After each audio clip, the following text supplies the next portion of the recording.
Olá amigos, como vão? Eu espero que estejam todos bem. Sejam muito bem-vindos a mais um Era Uma Vez. Essa é a nossa lista de vídeos em que tratamos de conflitos jurídicos reais e que nos dão ensejo para uma discussão e uma melhor compreensão dessa sociedade em que estamos inseridos. No vídeo de hoje eu volto a um tema que é um dos temas de minha predileção, que é a liberdade de expressão. E o conflito que me dá ensejo a isso é uma ação penal movida pela deputada Maria do Rosário contra o humorista e apresentador Danilo Gentili. Vou começar com um spoiler, porque o canal aqui é mais de explicação do que aconteceu do que de notícias. Então eu já começo pelo fim. A deputada moveu uma ação para que o Danilo Gentili fosse condenado pelo crime de injúria. Ele foi condenado, inclusive sem a possibilidade de uma substituição da pena estabelecida de prisão para ele, e agora, em uma decisão em nível de recurso, um acórdão que anulou a sentença de primeiro grau. E se eu já falei isso tudo, para que serve esse vídeo? Bom, agora eu vou explicar os fatos que levaram a essa ação, vou falar da sentença de primeira instância e vou falar também do acórdão, do recurso e do porquê a sentença foi anulada. É lógico que no final o Danilo Gentili prevaleceu, porque haverá a prescrição do crime de injúria que estava sendo alegado. E no vídeo eu vou explicar isso tudo. Se você tem interesse pelo assunto, vai ser um prazer ter você comigo nessa. Vamos juntos.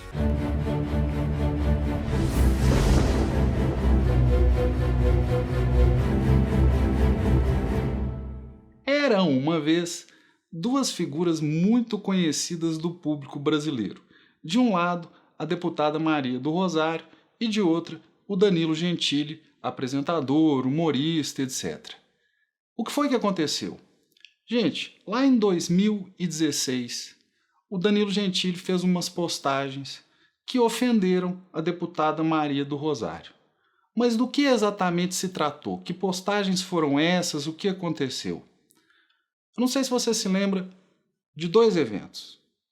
Em uma certa situação, na votação, se não me engano, do impeachment da presidente Dilma, o deputado João Willis cuspiu ou tentou cuspir no então deputado Jair Bolsonaro. Um outro evento, em outra situação, o ator Zé de Abreu, conhecido por se posicionar com virulência em favor de pautas e discursos petistas, ele foi questionado no ambiente de um restaurante e agrediu a mulher com socos e com cuspes.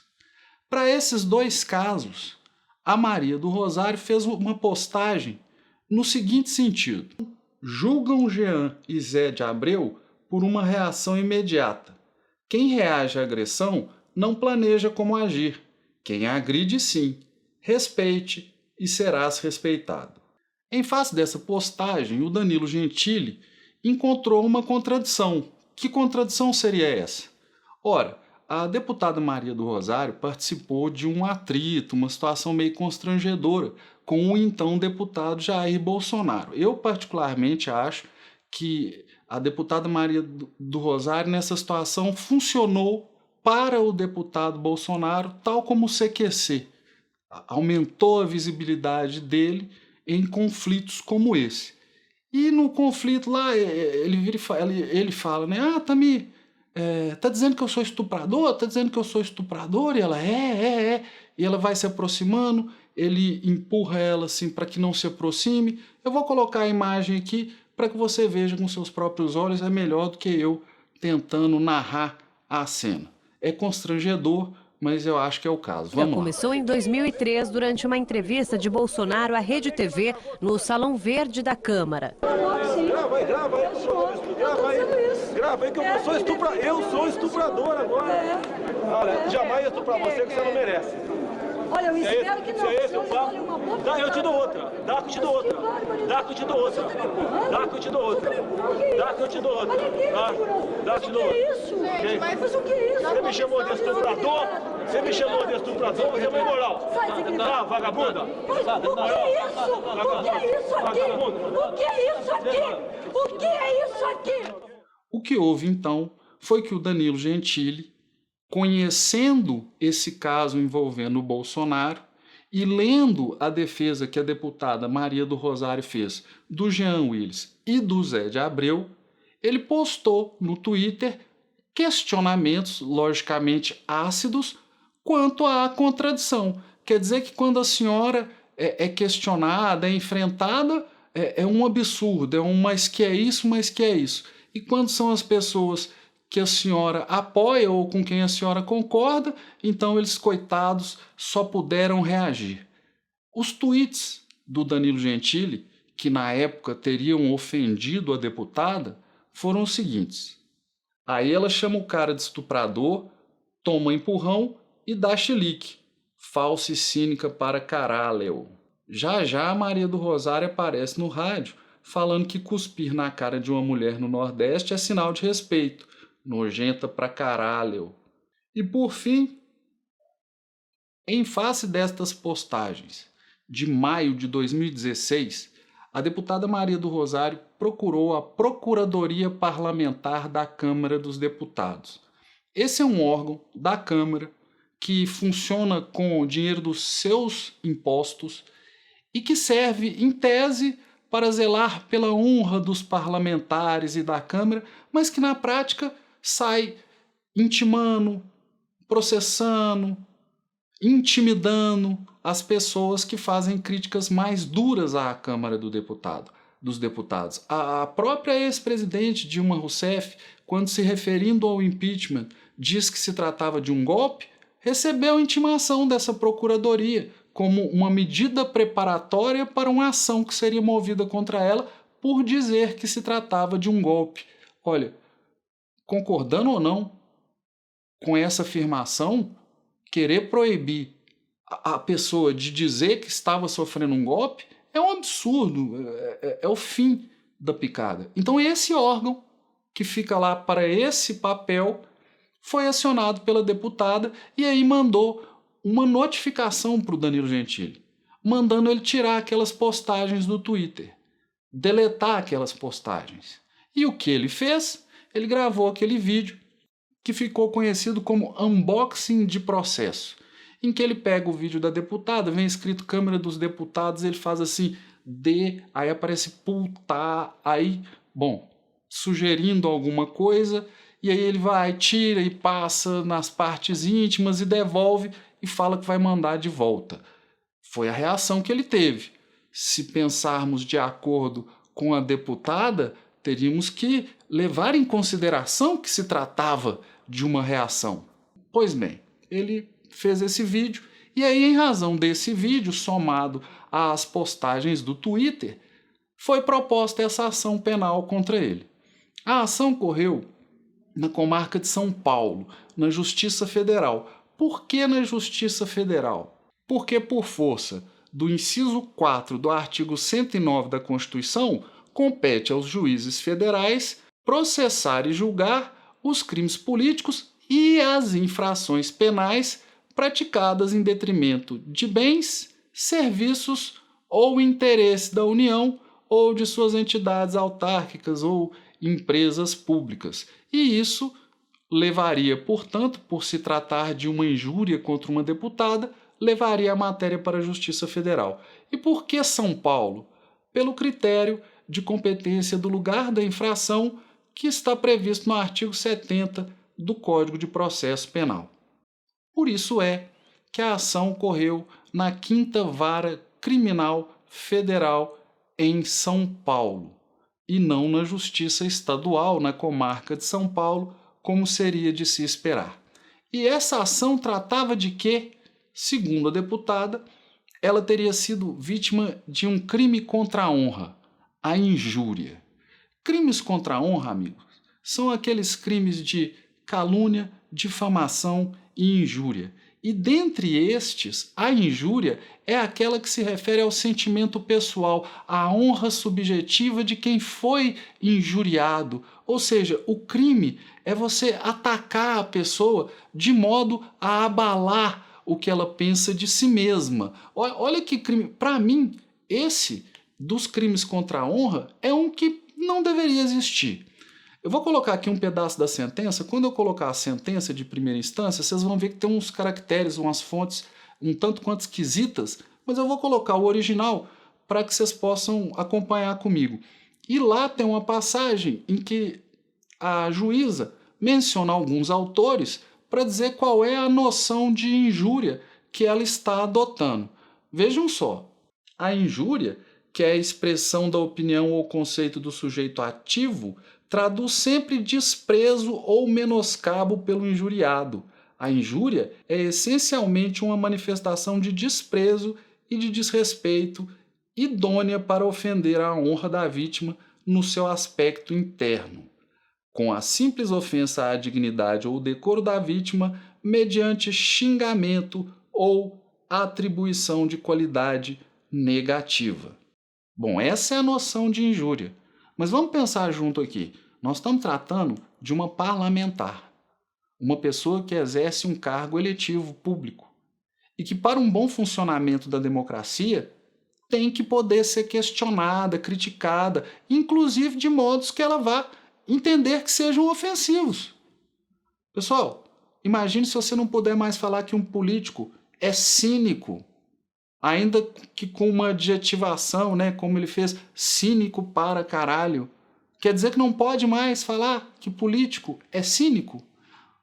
O crime de injúria, em relação a pessoas públicas assim, ele deve ser interpretado de modo que não implique em cerceamento à liberdade de expressão.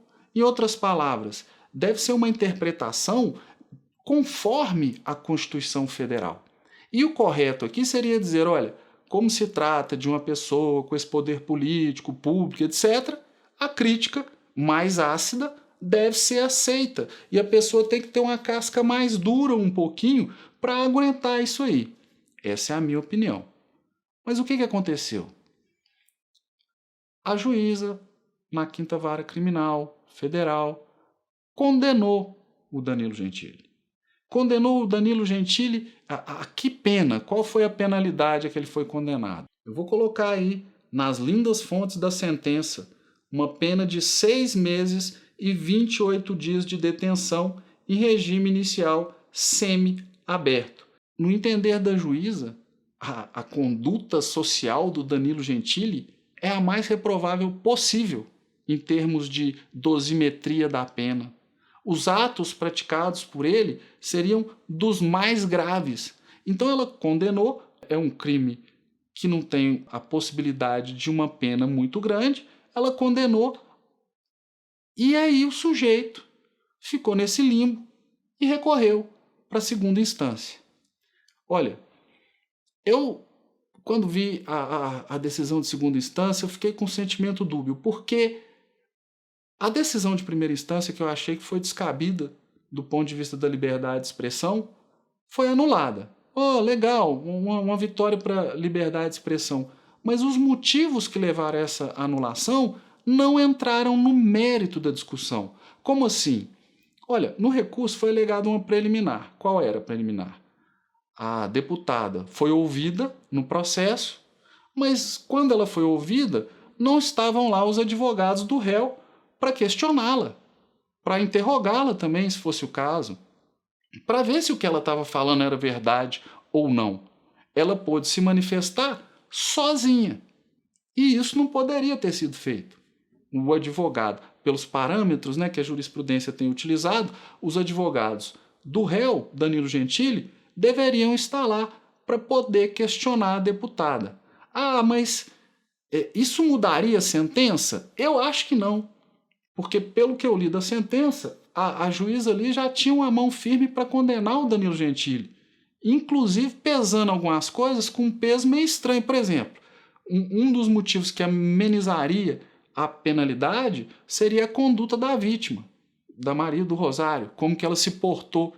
E a juíza falou, não, eu não vou considerar isso não, isso aí para mim é irrelevante. Então eu acho que ele seria condenado do mesmo jeito. Mas, como o testemunho dela foi usado como fundamento da decisão também, em segunda instância, foi anulada a sentença e a decisão determinou o seguinte, então houve de novo aí a deputada em primeira instância e depois dei a sentença. Por que eu acho que isso não foi o ideal? Porque eu queria uma decisão de segunda instância falando o seguinte, você pode criticar político sim. Injúria contra político não é igual a injúria contra uma pessoa, um trabalhador normal do dia a dia, não. O político tem que aguentar um pouco mais de exposição crítica. E não dá para alegar, não, mas o outro é machista e é mulher. Ué, gente, é político. Político tem que aguentar. Senão não é democracia. Se nós não pudermos criticar como quisermos os políticos, não é democracia. E o Danilo Gentili não incitou violência, o Danilo Gentili não espalhou fake news, nada disso. Ele reagiu a algo que para mim é indecente. Uma intimação de um órgão do Estado pago com os nossos impostos para perseguir quem critique deputados e a Câmara dos Deputados. Isso é que eu queria. Mas, para o Danilo Gentili, pouco importa. A sentença foi anulada e deve estar bom do mesmo jeito. Talvez você se questione, não, mas foi anulada, então agora a juíza vai ouvir a deputada com os advogados do Danilo Gentili presentes e vai condenar o Danilo Gentili de novo. Sim, eu imagino que isso pudesse acontecer, mas não vai, porque agora vai se dar a prescrição desse crime do Danilo Gentili, a chamada prescrição intercorrente. Do que eu estou falando? Olha só, se você pegar artigo 109 do Código Penal, você encontra logo no caput a prescrição antes de transitar em julgado a sentença final, ou seja, antes de ser encerrado o processo.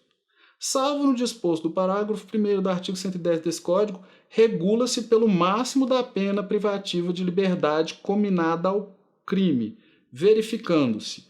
Aí, no inciso 6º, está lá, em 3 anos, se o máximo da pena é inferior a 1 ano.